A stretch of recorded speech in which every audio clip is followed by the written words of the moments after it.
کہو کہ جو احکام مجھ پر نازل ہوئے ہیں میں ان میں کوئی چیز جسے کھانے والا کھائے حرام نہیں پاتا، بجز اس کے کہ وہ مرا ہوا جانور ہو یا بہتا لہو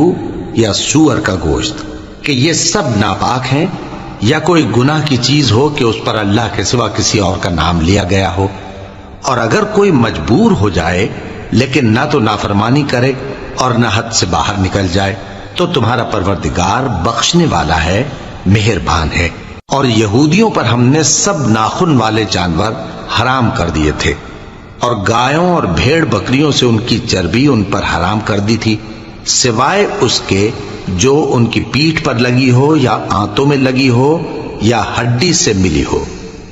یہ سزا ہم نے ان کو ان کی شرارت کے سبب دی تھی، اور ہم یقیناً سچ کہنے والے ہیں۔ اب اگر یہ لوگ تمہاری تکذیب کریں تو اے پیغمبر کہہ دو تمہارا پروردگار بڑی رحمت والا ہے، اور اس کا عذاب بھی گناہگار لوگوں سے نہیں ٹلے گا۔